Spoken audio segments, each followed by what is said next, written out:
Hello everyone, this Satyamurthy. ఇవాళ నేను నా రెస్టారెంట్ ఫైండర్ అనే అప్లికేషన్లో కొన్ని కీవర్డ్స్ గురించి చెప్పబోతున్నాను. First thing, page nation. అసలు పేజ్ నేషన్ అంటే ఏంటి? పేజ్ నేషన్ అంటే ఇప్పుడు సపోజ్ మనకి లార్జ్ అమౌంట్ ఆఫ్ డేటా ఉంది. అది మనం రిప్రజెంట్ చేయాలి. అది ఒకేసారి రిప్రజెంట్ చేయటం చాలా కష్టం అవుతుంది. సో దాన్ని మనం స్మాల్ స్మాల్ పార్ట్స్ కింద, అంటే స్మాల్ స్మాల్ చంక్స్ కింద డివైడ్ చేసి డిస్ప్లే చేస్తాం.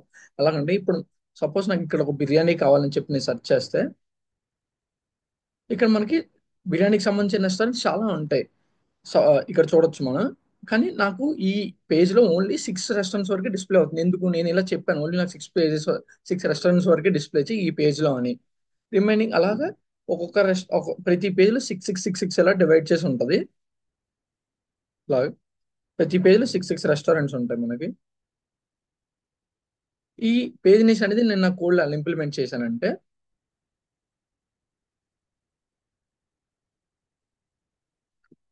ఇక్కడ మనం చూడొచ్చు ఈ ఏపీఐలో. జస్ట్ రెస్టారెంట్ బై క్వశ్చన్ అనే ఏపీఐలో మనం చూడొచ్చు. మనం క్వారీ పారామీటర్స్ ద్వారా మొత్తాన్ని ఎక్స్ట్రాక్ట్ చేసుకొని, లైక్ ఆ పేజ్ నెంబర్ ఎంత, ఆ పేజ్ సైజ్, దాన్ని నెక్స్ట్ ఎంత స్కిప్ చేయాలి, ఇదంతా నేను ఇక్కడ రాశాను. మొత్తం ఇదంతా నా పేజ్ నేషన్ యొక్క కోడ్. నెక్స్ట్ మనకి మాంగో డేటాబేస్ అంటే మాంగో డిబి అంటే ఏంటి? మాంగో డిబి అనేది ఒక నో ఎస్క్యూఎల్ డేటాబేస్ లాగా. అది ఇక్కడ నా ప్రాజెక్ట్ ఎలా వర్క్ అయ్యేదంటే, నేను ఇచ్చిన రెస్టారెంట్ ఇన్ఫర్మేషన్ మొత్తం అది ఒక క్లౌడ్ లాగా స్టోర్ చేసుకుంటుంది. ఆ స్టోర్ చేసిన నా డేటాబేస్ నాకు ఇక్కడ నేను రాసిన అప్లికేషన్ ఎలా కనెక్ట్ అవుతుందంటే, నేను కనెక్షన్ స్ట్రింగ్ ద్వారా నా ఈ అప్లికేషన్ మాంగో ఈ కనెక్షన్ స్ట్రింగ్ ద్వారా నా అప్లికేషన్ ని మాంగో డిబి వెబ్సైట్ తో కనెక్ట్ చేస్తున్నాను. అది నేను ఎక్కడ రాశానంటే ఇక్కడ చూడొచ్చు మనం mongoose dot connect of mango అని ఉంది. ఇక్కడ నేను కనెక్ట్ అయినప్పుడు కనెక్టెడ్ టు మాంగో అని వస్తుంది. నా కనెక్షన్ స్ట్రింగ్ ఎక్కడ ఉందంటే ఇక్కడ చూడొచ్చు మనం. ఇది నా కనెక్షన్ స్ట్రింగ్.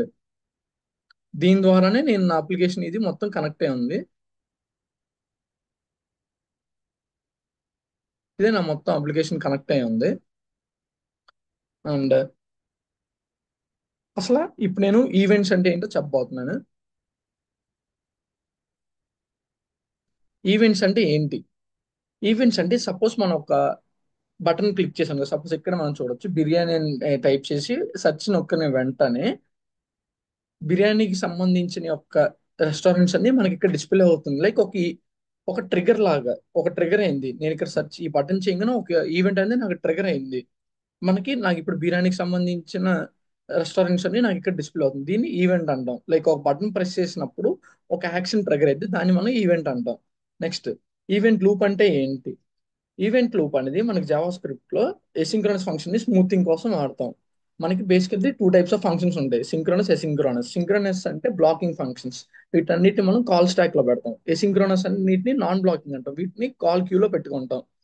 సో మనకి ఎందులో అయినా ఫస్ట్ అన్ని సింక్రోనస్ ఫంక్షన్స్ ఎగ్జిక్యూట్ అవుతాయి. వచ్చినట్టు ఎగ్జిక్యూట్ అవుతూ ఉంటాయి. ఇక నా ప్రాజెక్ట్లో అది ఎలా వర్క్ అవుతుందంటే, నేను సపోజ్ ఇప్పుడు నేను బిర్యానీ సెర్చ్ చేసి ఇలా వదిలేసాను. నా పేజ్ నేను ఇప్పుడు రీఫ్రెష్ చేశాను. రీఫ్రెష్ చేసినప్పుడు కూడా నా పాత సెర్చ్ డేటా అలాగే ఉంటుంది. నేను దీన్ని ఎలా ఇంప్లిమెంట్ చేశానంటే, ప్రివెంట్ డిఫాల్ట్ ఆఫ్ అనే ఒక ఫంక్షన్ వాడుకొని నేను దీన్ని చేశాను. అది నేను నా కోడ్లో నేను చూపిస్తాను. ఇక్కడ మనం చూడొచ్చు మిషన్ సెర్చ్ దాంట్లో.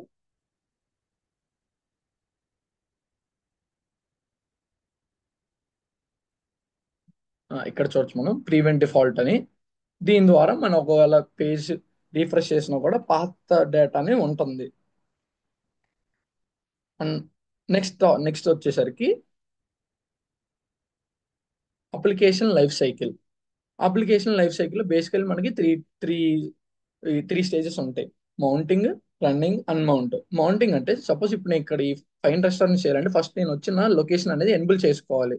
లైక్ నేను పేజ్ లోడ్ చేసినప్పుడు అడుగుతాను యూజర్ని, లొకేషన్ ఎనేబుల్ చేయాలా వద్దా అని. ఎప్పుడైతే పేజ్ లోకి వచ్చినప్పుడు నేను లొకేషన్ తీసుకుంటున్నానో ఈ ప్రాసెస్ మౌంటింగ్ అంటాం. లొకేషన్ తీసుకుంటే మనకి యూజర్ నేమ్ కూడా తన కోఆర్డినేట్స్ ని ఇవ్వాలి. దాన్ని నేను రన్నింగ్ అంటాను. ఈ తీసుకున్న ఈ ఈ తీసుకోవడానికి రన్నింగ్ అంటాను. తీసుకున్న మొత్తనే ఈ ఈ లొకేషన్ కి సంబంధించి మొత్తం ఈ రిటర్న్ ప్రాసెస్ మొత్తం ఏదైతే ఉందో దీన్ని అన్మౌంటింగ్ అంటాం. ఇది application life cycle. Next, event handler.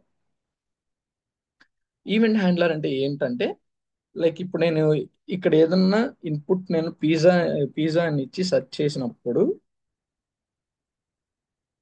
C నాకు ఇక్కడ దీనికి సంబంధించిన క్వశ్చన్స్ అన్ని వచ్చినాయి. లైక్ ఆన్ క్లిక్ లాగా, మనకు ఆన్ క్లిక్ తెలుసు కదా. ఆన్ క్లిక్ అంటే మనం ఆన్ క్లిక్ అంటే ఈ బటన్ చేసి ఇది నొక్కగానే ఆన్ క్లిక్ అవుతుంది. ఆన్ క్లిక్ అంటే దీన్ని నొక్కిన వెంటనే మనకు కావాల్సిన క్వశ్చన్ ని సెర్చ్ చేసి దానికి రిలేటెడ్ గా ఉన్న ఇన్ఫర్మేషన్ మొత్తం మనకి in form of pagination లో ఇస్తుంది. ఇక్కడ మనం చూడొచ్చు పేజ్ 1 of 228 లాగా నేను 228 పేజెస్ కింద డివైడ్ చేశాను. అది డివైడ్ అయిపోయింది. నేను ప్రతిసారి 6 డిస్ప్లే చేయమని చెప్పాను.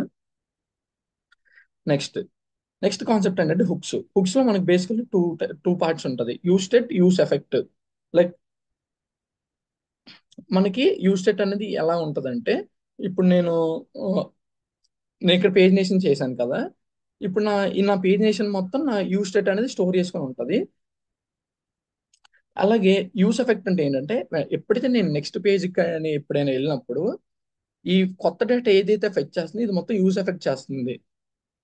నేను ఎప్పుడైతే కొత్త పేజ్లోకి ఎంటర్ అయినా నా యూజ్ ఎఫెక్ట్ అనేది నాకు ఆ పేజీకి సంబంధించిన డేటా మొత్తం ఫెచ్ చేసి తెస్తుంది.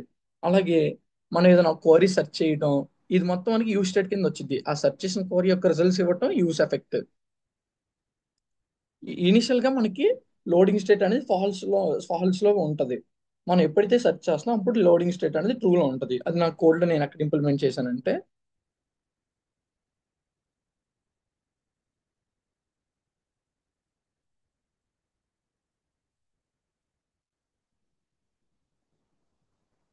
ఇక్కడ చూడొచ్చు మనం యూస్ ఎఫెక్ట్ యూస్ ఎఫెక్ట్ అనేది ఇక్కడ వాడాము.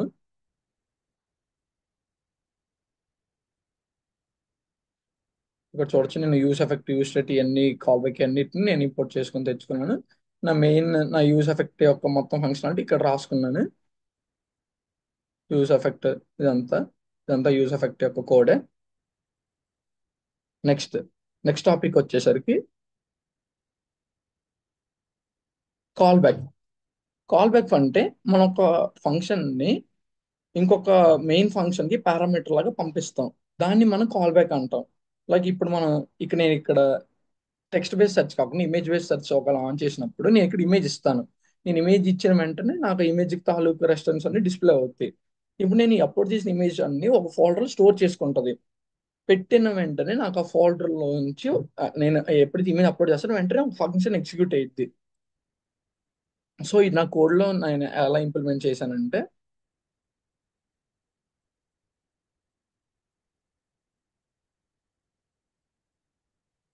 ఇక్కడ మనం చూడొచ్చు. ఇక్కడ చూడొచ్చు మనం. నేను ఏం చెప్తున్నానంటే, నేను అప్లోడ్ చేసిన ఇమేజ్ మొత్తం ఎక్కడ స్టోర్ అవ్వాలి, ఏ పాత్ స్టోర్ అవ్వాలనేది ఇక్కడ అప్లోడ్ పాత్ అని.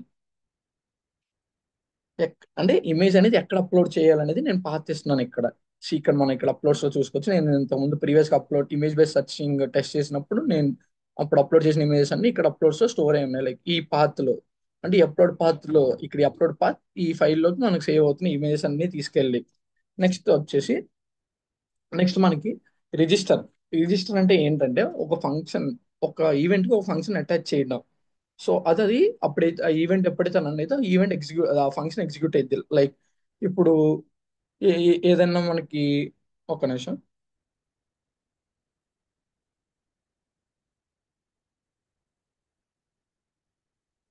ఇక్కడ మనం చూడొచ్చు ఒక ఎగ్జిస్టింగ్ రెస్టారెంట్స్ ఎప్పుడైతే నేను ఒక న్యూ రెస్టారెంట్ అనేది యాడ్ చేశాను వెంటనే యూజర్ కి నోటిఫికేషన్ అనేది ఇలా కొత్త రెస్టారెంట్ అనేది యాడ్ అయిందని. దీన్ని మనం రిజిస్ట్రేషన్ కానీ సబ్స్క్రిప్షన్ కానీ అంటాము.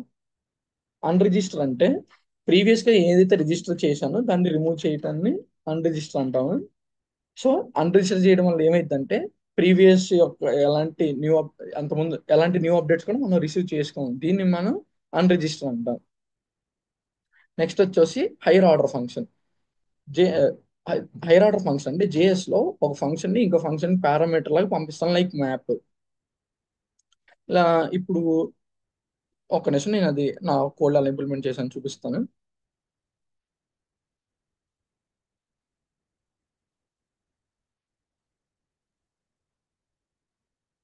ఇక్కడ చూడొచ్చు మనం. నేను ఈ హ్యాండిల్ సెర్చ్ అనే ఫంక్షన్ కి పేజ్ 1 అనేది ఒక పారామీటర్ లాగా పంపిస్తున్నాను. ఒక ఆర్గ్యుమెంట్ లాగా పంపిస్తున్నాను. సో దీనివల్ల ఏమైందంటే నేను ఎలాంటి పేజ్ నెంబర్ ఇవ్వకపోయినా ఇనిషియల్ గా అది పేజ్ నెంబర్ 1 తీసుకొని లోడ్ చేసేస్తుంది. ఇక్కడ మనం చూడొచ్చు.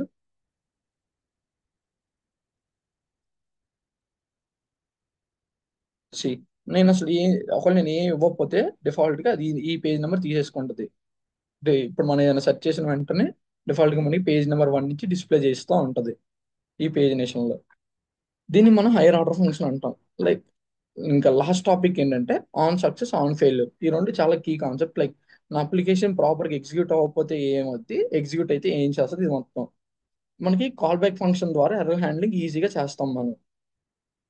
నేను ఇప్పుడు నా కోడ్లో అది మీకు చూపిస్తాను.